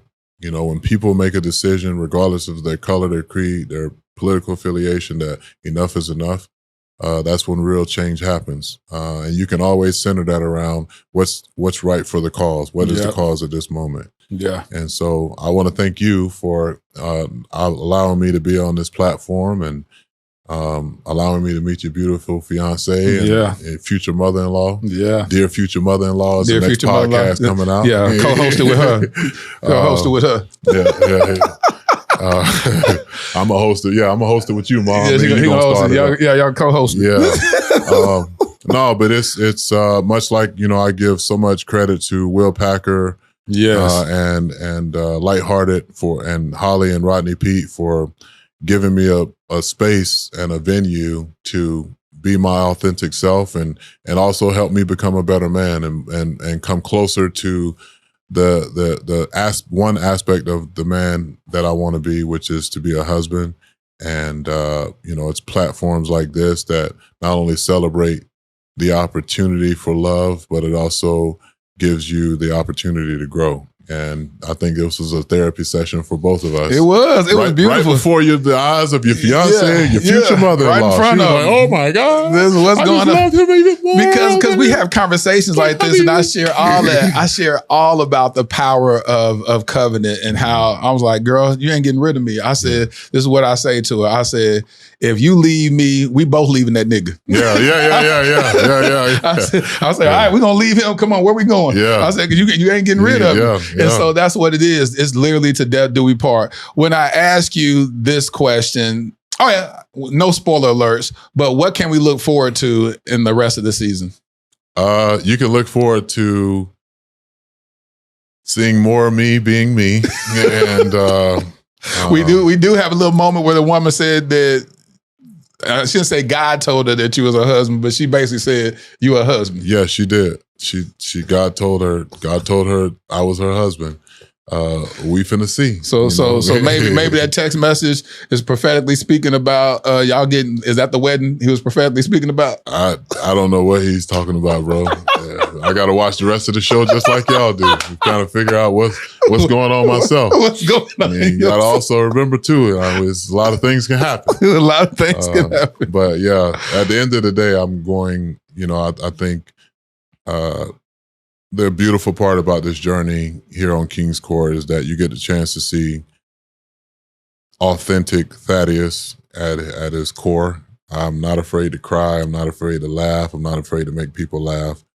And you'll also, in my opinion, I feel like I'm a man's man. Like I have had dudes text me and be like, oh, bro, man, hey, it was rough. Man, I'm so proud of you, bro. He's like, man, we need more of this. We need more of that. It's like, once again, like this is a platform that God has given me to be myself. Absolutely. There's no greater like joy in knowing that people are seeing me for me, and it's resonating well. Yeah, that's the thing about it. It's trying like to force, like, I'm like I'm not remembering no lines, and nobody's like instructing me to, hey, you go over here and you gonna say this, and they gonna say that. It's like, no, it's just like, in one of the episodes, chick came up to me and she was like, hey, I want to get to know you, and this and that. I'm like, all right, cool, let's go downstairs and talk. Then she started talking about Carlos. That's what I love. So you said that was cool. You was like, listen, I ain't gonna be talking about no other man. Come on, bro. I can't, she's not gonna waste my time. Talk about, you said, that's the thing. You started by saying you want to get to know me. So I'm like, all right, I'm walk down these stairs. My knees hurting already. You want to talk about Carlos? Get up out of here. Shawana, hey. You said, hey, you need to go talk to Carlos about that. Yeah, you need to go talk to Carlos. Because y'all got some issues. Whatever it is. But it's just like, that's how I am. That's you. Like people, when they see stuff like that, or they see, the young lady in the first episode, like, Jenny, come on now. Like, you're a white woman from Tennessee, your mama and your daddy's a senator, a huge job. When she said huge job, I already knew. Come on now, Jenny. So if you bring my black ass home, or any of us home, your daddy and your mama gonna be all right with that. I'm a realist, bro. Like, come on now, Jenny. Come on, I'm so thankful though that she like came out and she was like, I gave her the chance to tell the truth, to tap out, and she told the truth. So, but it was some other stuff that went on in that conversation, like at the table, and I was just like, I said, you speaking up and telling that truth, like conversations need to be had. Yes, and most of the time, like or women that look like you can actually get more advancement in the conversation than people that look like me. Absolutely. Or women that are my color. Like, it's okay to talk about the divide, the racial divide. It's okay to, if you haven't dated outside of your race before, like, it's not a crime to not date outside your race. Like, if you want to venture into that space, do that. You know what I mean? But you don't have, if you lying about this, like, me as a black man, like, I have to look at history. Like, Emmett Till lost his life doing that because a white woman said he whistled at her. Yep. So there's like this deep rooted history, like America think, oh, that was years ago, that was so long ago that like this thing's yada, yada, yada. Well, it's like, I've never seen a white man hanging from a tree. Ever. Like, I've never seen white men and white women and children be attacked by police dogs. Yep. I've never seen it. Me neither. So when people say, and Jenny had said, well, I don't see color and this and that. Well, that means you don't see my race. You don't see the things that come along with being a black man or a black woman or a black and brown person. Yep. And so your privilege won't even allow you to see past, you'll live in this la-la land that like everybody should get along and everybody this and that and everybody's gonna love you. They love you, so everybody's gonna love you. And that's not the case. Not true. I got black people in my family that like, I don't deal with y'all Negroes. Like, yeah, y'all, that's your wife. That ain't my wife. Y'all can't come over here. She talk loud, she crazy. And you barely holding on to your job, so I know you're gonna try to get close to me so you can help get your bills paid. Bruh, man, I'm in a tight spot, man. I'm gonna need you, bro. I need you. I'm gonna need you. No, you ain't gonna need me. You need Jesus. Need Jesus. That's who helped me. That's who'll help you. It's who will help. Call Jesus. Try Jesus. Don't try me. Don't try me. Toby Wee-Way. Yeah, Toby. Boy, Toby. Yeah. Toby Wee-Way. Listen, man, I could talk to you all day, man. I love, again, how you represented on this show as just an emotionally aware man, as a black man, a man that, like you said, you start off the interview saying, hey, I'm open, I'm vulnerable, I'm transparent. Nobody can attack me with anything that I'm not. Yeah, I mean, no weapon. The Bible says that the weapons will form, but they will not prosper. That's what it says. says. You can talk crazy, you can do whatever. Like, nobody can hold anything against me. And I don't think they want to box you either. Yeah. Fight you. They don't want to get no tussling match with you because this dude is huge. This dude huge. Yeah. They call them oven mitts, frying pans, banana fingers. Banana fingers. And they ball up. They become two balls of fury. And don't let me revert back to my 8-year-old, 9-year-old self, because then you really gonna get your head beat in. Because at 48, I might just jack you up. You just shake you a little bit. If I have a flashback to 12 or 13, it's a problem. It's a problem. You're gonna be at the camp again. Yeah, I'm gonna be right back at the boys' ranch.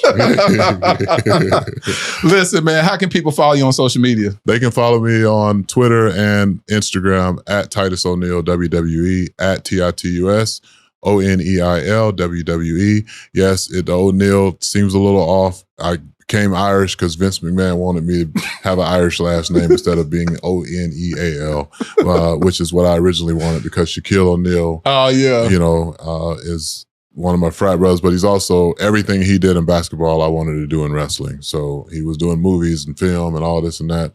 Just saw Shaq yesterday.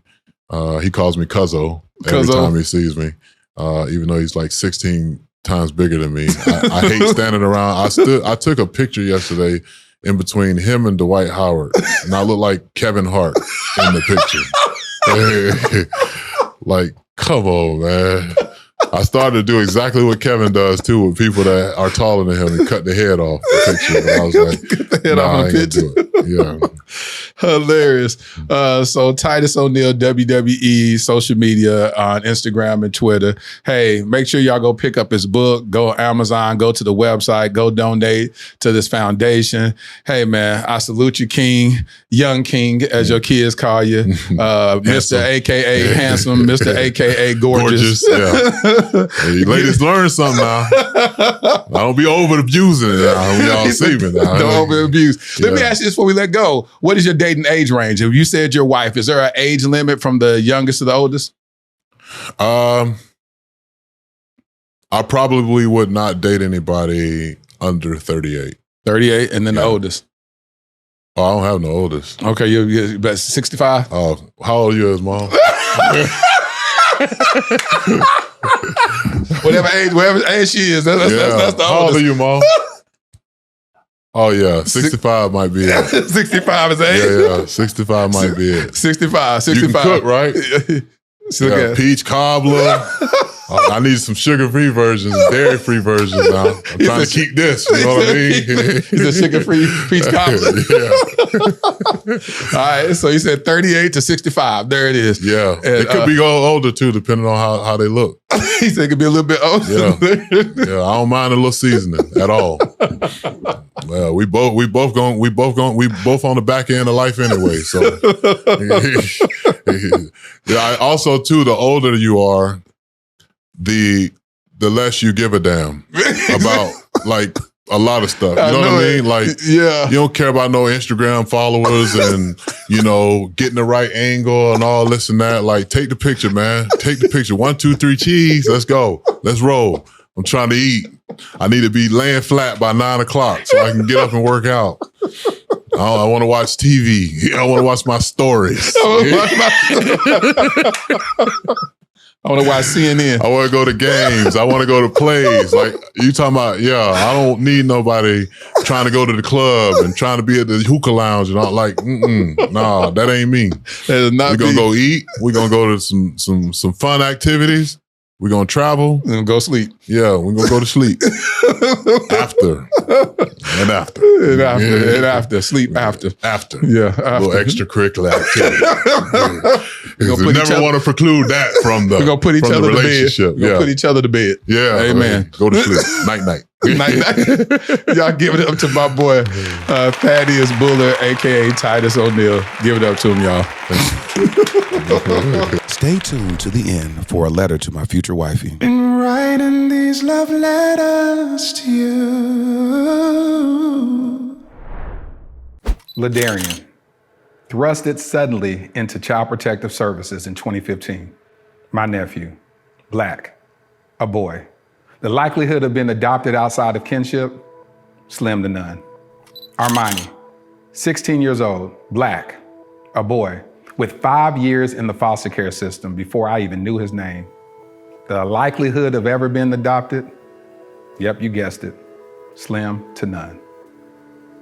While Ladarian and Armani were trying to survive and barely thrive in an overpopulated and underfunded foster care system, I was living my own life, doing well professionally. Having been a single father with a daughter who at that point was doing well in college, it was my time to live my life, right? Wrong. I felt unsettled, tireless, agitated. There are just too many of our Black children stuck in ambiguity and in the limbo of the foster care system. In 2017, I legally adopted my nephew, Ladarian. Fast forward to 2019, I had no ties to this other young king, but I felt God instructed me to adopt him also, and I obeyed. Starting over with parenting should have been enough, right? Working with various foster care and adoption agencies to help bring awareness to the countless young Black kings in the foster care system should have decreased my agitation, right? Joining the board of directors of Advantage Adoption, an organization that helps find permanent adoptive homes for children in foster care, should have led to some type of resolve, right? No, not at all. None of it felt like I had done enough. I now realize that every one of those experiences was laying the fundamental foundation for my life's mission, Kingdom Royale. Kingdom Royale will be a luxury, state-of-the-art home for foster boys. Our first location will be in the Dallas-Fort Worth Metroplex. We will utilize the whole person approach that instills identity, empowers them to advocate for themselves, and enlightens them regarding new perspectives and limitless options that they thought were impossible. Though the young kings will attend the local public schools that are in proximity to Kingdom Royale, our at-home curriculum will broaden their worldview through participating in the arts, attending various cultural events, learning about and engaging in multifaceted discussions about current events and even relevant historical context, introducing them to gardening and landscaping and even caring for our animals on our farm and on-site stables. We just launched our Startup Capital campaign with the goal of raising $2.8 million. Now, why $2.8 million? Well, in 2017, I created a web series in which I performed random acts of kindness for targeting the homeless community.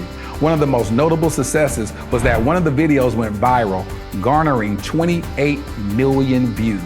However, one of my biggest regrets is that I didn't raise a single dollar to help in implementing a more sustainable plan for the homeless community. So throughout the years, with much remorse, I reflected on not maximizing that moment. I knew if at that time, just 10% of the viewers donated $1, we would have raised at least $2.8 million that could have really established long-term support for the homeless community, or at least started a long-term initiative to do so. This is my do-over. This is our new beginning. Together, we can attack this at the root by specifically helping our homeless Black boys who are already disproportionately represented in the American foster care system. I'm Titus Whitfield. I've been nominated for 3 regional Emmys documenting my work with the homeless as well as my personal adoption journey. Despite those accolades, the greatest award for me is truly providing the infrastructure for a transformed life. Visit kingdomroyale.com for more details.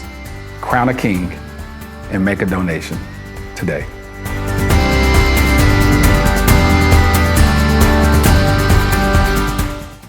Oh man, that episode was very powerful. I loved chopping it up with fellow kings to be able to be vulnerable, transparent. I love it when men have gone through therapy. Y'all know how much I recommend therapy on the Dear Future Wifey podcast. So I love it. I love it. I love it. And what made this episode extra special was my future wifey was sitting in watching us record the episode along with my future mother-in-law. And she's still watching me as I get ready to record this letter, which she was a beautiful distraction to, as y'all hear in this letter. So here's my favorite part of the podcast where I speak to my future wifey. Dear future wifey, this is the first time you watch me record an episode of the very podcast that was created to find you. Now you sit on my right side watching me write this letter to you. Please stop kissing me on my face. I'm trying my best to concentrate writing this letter. You're a beautiful distraction. Okay, letter is done. Your future hubby. I hope you enjoyed this episode of the Dear Future Wifey podcast. Remember, be lit, live intentionally and transparently, and don't stop loving. Make sure to subscribe to our Dear Future Wifey YouTube channel. We're available on Apple Podcasts, Google Podcasts, Spotify, and Stitcher. We welcome your support. Simply share our podcast with your friends and family.